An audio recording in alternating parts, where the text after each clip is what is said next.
ರಾಜ್ಯದ ಪ್ರತಿಷ್ಠಿತ ಕ್ಷೇತ್ರಗಳಲ್ಲಿ ಒಂದಾದ ಚಾಮುಂಡೇಶ್ವರಿ ವಿಧಾನಸಭಾ ಕ್ಷೇತ್ರ ಈಗ ಮತ್ತೊಮ್ಮೆ ಹೈವೋಲ್ಟೇಜ್ ಕ್ಷೇತ್ರವಾಗಿ ಗುರುತಿಸಿಕೊಳ್ಳುವಂತಹ ಎಲ್ಲಾ ಲಕ್ಷಣಗಳು ಗೋಚರಿಸ್ತಾ ಇವೆ. ಜೆಡಿಎಸ್ನಿಂದ ಅಂತರವನ್ನ ಕಾಯ್ದುಕೊಂಡಿದ್ದಂತಹ ಕ್ಷೇತ್ರದ ಹಾಲಿ ಶಾಸಕ ಜಿಟಿ ದೇವೇಗೌಡ ಅವರ ವಿರುದ್ಧ ಸ್ವಪಕ್ಷೀಯರೇ ಅವರನ್ನ ಕಾರ್ಯಕ್ರಮಕ್ಕೆ ಆಹ್ವಾನಿಸದೆ ಅವರ ಪುತ್ರ ಜಿಟಿ ಹರೀಶ್ ಗೌಡ ನೇತೃತ್ವದಲ್ಲಿ ಜನರೊಂದಿಗೆ ಜನತಾದಳ ಆಯೋಜಿಸುವ ಮೂಲಕ ತೊಡೆತಟ್ಟಿದ್ದಾರೆ. ಜಿಟಿ ದೇವೇಗೌಡರು ಜೆಡಿಎಸ್ ಜೊತೆ ಅಂತರವನ್ನ ಕಾಯ್ದುಕೊಂಡು ಸ್ವಲ್ಪ ಮಟ್ಟಿಗೆ ಸಿದ್ದರಾಮಯ್ಯ ಅವರಿಗೆ ಹತ್ತಿರವಾದಾಗಲೇ ತಂದೆ ಮಗನ ನಡುವೆ ಮನಸ್ತಾಪ ಆರಂಭ ಆಗಿತ್ತು. ಈಗ ತಂದೆಯ ಕ್ಷೇತ್ರದಲ್ಲಿ ಮಗ ಆಯೋಜಿಸಿರುವ ಈ ಸಮಾವೇಶ ಹೆಚ್ಚು ಚರ್ಚೆಗೆ ಗ್ರಾಸವಾಗಿದೆ. ಮೊನ್ನೆಯಷ್ಟೇ ಜಿಟಿ ದೇವೇಗೌಡರು ಮಾಜಿ ಪ್ರಧಾನಿ ಎಚ್.ಡಿ. ದೇವೇಗೌಡರನ್ನ ಭೇಟಿಯಾಗಿ ಬಂದಿದ್ರು.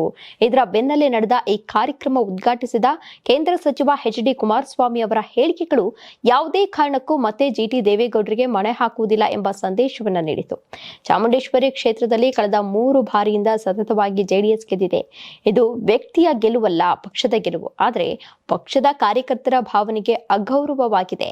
ಇದನ್ನ ಯಾವುದೇ ಒತ್ತಡಕ್ಕೂ ಮಣಿಯದೆ ಸರಿಪಡಿಸುವ ಕೆಲಸವನ್ನ ಮಾಡುತ್ತೇನೆ ಎಂಬ ಕುಮಾರಸ್ವಾಮಿ ಅವರ ಮಾತು ಪ್ರತ್ಯಕ್ಷವಾಗಿಯೇ ಜಿಟಿ ದೇವೇಗೌಡರನ್ನ ಗುರಿಯಾಗಿಸಿಕೊಂಡಿತು.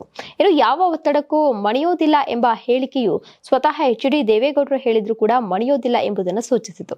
ಈ ಕ್ಷೇತ್ರ ವ್ಯಕ್ತಿಯಿಂದ ಗೆದ್ದಿಲ್ಲ, ಈ ಗೆಲುವು ನಿಮಗೆ ಸೇರಬೇಕು. 2028ರ ಚುನಾವಣೆಯಲ್ಲಿಯೂ ಚಾಮುಂಡೇಶ್ವರಿ ಕ್ಷೇತ್ರದಲ್ಲಿ ನಿಮ್ಮ ಆಶೀರ್ವಾದದಿಂದ ಜೆಡಿಎಸ್ ಅಧಿಕಾರಕ್ಕೆ ಬರಲಿದೆ.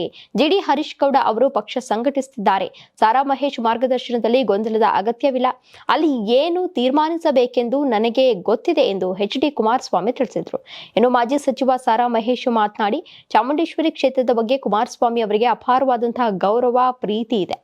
ಯಾರಿರ್ಲಿ ಇಲ್ದಿರ್ಲಿ ಪಕ್ಷದ ಕಾರ್ಯಕರ್ತರು, ಮತದಾರರು ಇದ್ದಾರೆ ಎಂದು ಪರೋಕ್ಷವಾಗಿ ಜಿಟಿ ದೇವೇಗೌಡರ ಕಾಲೆಳೆದರು. ಮುಂದಿನ ಚುನಾವಣೆಗೆ ಚಾಮುಂಡೇಶ್ವರಿ ಕ್ಷೇತ್ರಕ್ಕೆ ಇಂಥವರೇ ನಾಯಕರು ಎಂದು ಹೇಳಿದ್ರು. ಪಕ್ಷದ ಕಾರ್ಯಕರ್ತರನ್ನೇ ಆಧಾರವಾಗಿಟ್ಟುಕೊಂಡು ವಾಗ್ದಾಳಿಯನ್ನ ನಡೆಸಿದ್ರು. ಒಟ್ಟಾರೆ ಮನೆಗೆ ಸೀಮಿತವಾಗಿದ್ದ ತಂದೆ ಮಗನ ನಡುವಿನ ವಿರಸಕ್ಕೆ ಚಾಮುಂಡೇಶ್ವರಿ ಕ್ಷೇತ್ರ ಮುಂದಿನ ದಿನಗಳಲ್ಲಿ ಬಹುದೊಡ್ಡ ವೇದಿಕೆ ಆಗಬಹುದು.